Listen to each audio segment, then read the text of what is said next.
Señor ministro, usted ha hecho una presentación de este Real Decreto con un perfil muy bajo en su intervención, en la justificación política del mismo. Nos ha leído prácticamente la exposición de motivos y nos la ha ido comentando a medida que la leía, supongo para intentar disimular el fracaso que sobre el presupuesto que el Gobierno está ejecutando representa este Real Decreto. Entrada, el Real Decreto lo que refleja es que las previsiones económicas en las que ustedes fundamentaban el gasto público no se están cumpliendo y que el incremento del desempleo está implicando una menor recaudación de ingresos fiscales, también en el ámbito de la seguridad social y, además, un incremento del gasto por desempleo. Y en términos políticos, y además de la cifra de la que estamos hablando, de más de 5.000 millones de euros, un equivalente al 0,5% de nuestro PIB, hombre, me parece que no es menor, no es menor. Esta modificación de crédito expresa el fracaso del presupuesto que ustedes presentaron a finales del año pasado. Y si además a ello le añadimos el hecho de que en una cifra no nada menor, pues más de 800 millones de euros, cerca de 900 millones de euros, se incrementa el presupuesto de defensa, el gasto en defensa, no tan solo lo que existe es un fracaso en la previsión del presupuesto, cosa que no es en este extremo. Esa misma situación ya sucedió el año pasado, en una cifra superior, sino que expresa que en el presupuesto que se aprobó ustedes no quisieron contarle a la Cámara, no quisieron contarle a la opinión pública cuál es el efectivo coste de la política de defensa en el Estado español. Por tanto, señorías, señor ministro, no es este un debate de trámite en el que resulta que las cuentas no se han ajustado de manera suficiente y que vamos a resolverlo al inicio de esta tarde, sino que tiene un fondo contenido político. Y además esta evolución que indica esta modificación, este suplemento de crédito en el caso del Ministerio de Empleo, nos pone muy en evidencia que nuestro problema principal no es el déficit, sino que es el desempleo, que es la destrucción de tejido productivo, que es el incremento del número de parados. Esa es la cuestión principal, más allá de las cifras buenas que podamos tener en este trimestre y a la espera de lo que suceda a finales de años. Porque fíjese, menos recaudación, mayor gasto, mayor endeudamiento, mayor carga financiera. Y el debate sobre política económica que se traslada es tan simple como aquel que dice que una única política económica basada en la reducción del déficit y en los resultados que a medio y largo plazo pueden dar las reformas estructurales no es suficiente para tener el crecimiento económico sostenido que de verdad nos permita crear empleo. Eso es lo que pone en evidencia esta situación. Y si además ustedes continúan condenando a las administraciones territoriales, a las comunidades autónomas, a las administraciones locales a continuar reduciendo su gasto, van a profundizar en la lógica de la crisis, en la lógica de la destrucción de empleo. Claro, porque este debate de hoy se produce al día siguiente que en el Consejo de Política Fiscal y Financiera se aprobasen los nuevos objetivos de reducción del déficit público que van a obligar a las comunidades autónomas a continuar reduciendo su gasto. En mi país, en Cataluña, en una cifra inasumible. Ese 1,58 que ustedes ayer impusieron al Gobierno de l'Estat es inmoral en términos de la afectación a la vida de las personas, porque va a afectar fundamentalmente a servicios públicos esenciales para los ciudadanos, como el ámbito educativo, el ámbito sanitario y el ámbito de los servicios sociales. Y, si me permite, señor ministro, es estúpido, porque no va a favorecer la capacidad que puede tener el Gobierno de la Generalitat de promover la recuperación económica. El debate de hoy también tiene que ver con esa filosofía política que hace pensar que las administraciones territoriales deben de continuar reduciendo su gasto, sus inversiones. Y fíjese, señor ministro, y lo comentábamos con la señora Riera, ¿no? A diferencia del señor Garzón, nosotros apoyamos la lógica del plan para financiar el programa de incentivos al vehículo eficiente.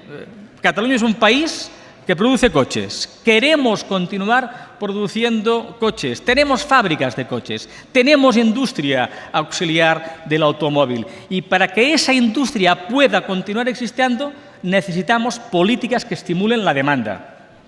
Ojalá tuviésemos más planes PIBES en otros sectores donde se necesita que la demanda interna empiece a recuperarse. Más PIBES, señor ministro, es lo que nos haría falta, junto, lógicamente, con ese plan de choque contra el desempleo que le venimos reclamando desde el inicio de esta legislatura y con medidas eficaces de acceso al crédito para pymes, microempresas y autónomos, ¿no? Y además, señor ministro, en el debate que afecta al Ministerio de Empleo, para este portavoz de Convergencia y Unió, la modificación del presupuesto, el suplemento de crédito que se establece para el Ministerio de Empleo es muy irritante. Ustedes han recortado entre 2012 y 2013 brutalmente las políticas de empleo. 3.000 millones de euros anuales. Nos han explicado que eso se ha hecho porque el gasto en las políticas de empleo no era eficiente. Y la señora Báñez, que es una pena que no nos pueda acompañar, nos ha explicado que durante tantos años que se han hecho esas políticas, eso no ha permitido la creación de empleo. Y han condenado a las comunidades autónomas a no poder desarrollar sus programas de reciclaje profesional, de reinserción laboral, de orientación de las personas desempleadas, de políticas de estímulo a la creación de empleo para colectivos con especiales dificultades. Y han afirmado que la política de bonificaciones era ineficiente. Y resulta que en este suplemento de crédito aumentan en 200 millones las bonificaciones a la contratación. Bueno, una absoluta incoherencia en el conjunto de afirmaciones que han justificado el recorte de las políticas de empleo en esta legislatura. Y además, con una perspectiva dramática, en la que las comunidades autónomas deberán de cumplir con los requisitos de la denominada garantía juvenil y que van a continuar sin recursos para poder desarrollar esas políticas, a no ser que ustedes decidan, y el Parlamento de Cataluña así lo aprobó la semana pasada, que de esos 1.900 millones de euros que la Unión Europea va a destinar al desarrollo de la garantía juvenil, se opte por territorializar esos recursos y que el Gobierno de Cataluña pueda gestionar cerca de 300 millones de euros. Y cada comunidad autónoma en función de las necesidades que tenga en materia de lucha contra el desempleo juvenil. Eso no quita que, lógicamente, debamos de entender que deben de cubrirse las necesidades que se derivan de un incremento del desempleo, de un incremento del gasto en desempleo. Pero, señorías, lo que provoca un verdadero escándalo democrático es que nos hagan pasar de escondidas este 1 de agosto, ya se hizo el año pasado, un incremento del gasto en defensa. Un incremento que era conocido. Todos sabíamos que eso iba a suceder. Sucedió el año pasado, en una cifra superior. Todos sabemos la cuestión de fondo que hay en esta materia.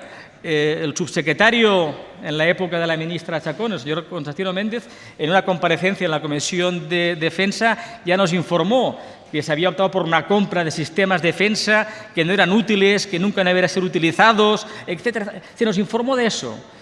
Intentan ahora, en el inicio de las vacaciones, que los ciudadanos asuman desde casi la clandestinidad, que aumentamos en cerca de 900 millones nuestro gasto en materia de defensa, en un contexto donde los recortes causan una enorme preocupación entre la ciudadanía, donde ese tipo de informaciones aumentan la alarma social respecto a cuáles son las prioridades de la política del Gobierno. Señorías, nos parece absolutamente escandaloso.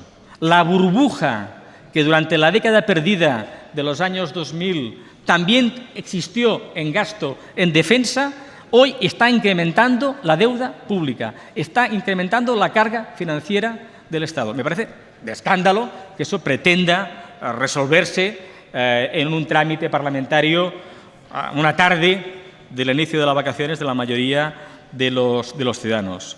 Señor ministro, nosotros no compartíamos su presupuesto. No compartíamos la orientación de gasto, no compartíamos sus prioridades. Las modificaciones que hoy nos proponen nos confirman que teníamos razón, que hicimos bien en no apoyar ese presupuesto. Y hoy no vamos a apoyar esa modificación de gasto, esos suplementos de créditos, estos créditos extraordinarios que pretenden que convalidemos.